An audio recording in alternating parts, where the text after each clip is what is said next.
اور اپنی بدبختی میں یہ باتیں روایتیں مان جاتے ہیں کہ نعوذ باللہ آپ پر جادو ہو گیا تھا.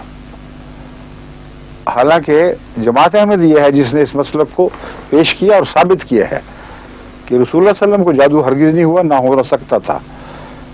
دشمن آپ کو مسحور کہتا تھا، خدا اس کا انکار کر رہا ہے. ہو کیسے سکتا ہے کہ قرآن کریم انکار کر رہا ہو اور دشمن سچا نکلے؟ ہم یہ کہتے ہیں کہ وہ دشمن نے اپنی طرف سے جادو کیا تھا، لیکن بیماری ہوئی ہے پیٹ کی تکلیف کی وجہ سے.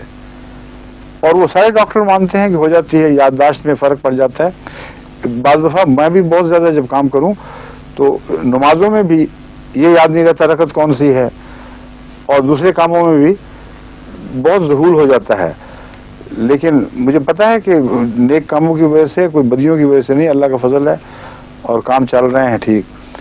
تو یہ جو مولوی ہیں یہ ان کو بالکل بھول جاتا ہے کہ اگر یہ حملے ایسے بےہودہ کریں گے تو حضرت اقدس محمد رسول اللہ کی گستاخی کریں گے.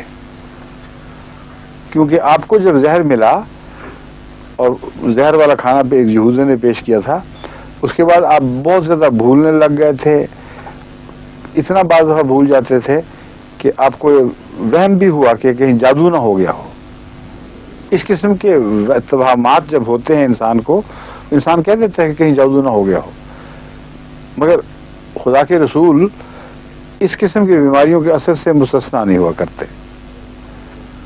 لیکن اللہ نے رویا میں دکھا دیا. اللہ نے فرمایا کہ دیکھو، اول تو قل جب پڑھ کے پھونکتے رہے تو مرض اسی سے اللہ کے فضل سے ٹھیک ہو گیا. اور پھر دکھایا کہ یہ دشمن کیا کرتا ہے.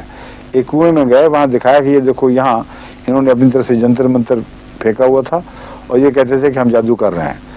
اب خدا کا کشفن یا الہامن بتا دینا کہ وہ کون سی جگہ تھی، اس نے ان کو جھوٹا کر دیا کہ تمہاری جادو کی کیا حیثیت ہے. اللہ تعالیٰ ان کا حفاظت کرنے والا اور نگران ہے اور تمہارے گند کھولنے والا ہے.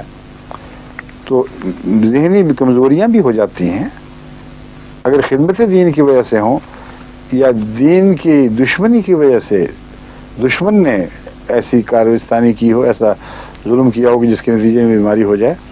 تو یہ کوئی ہنسنے اور مذاق کا محل نہیں ہے، بلکہ محض جاہل اور عقل سے کورے لوگ یہ ایسی حرکت کر سکتے ہیں.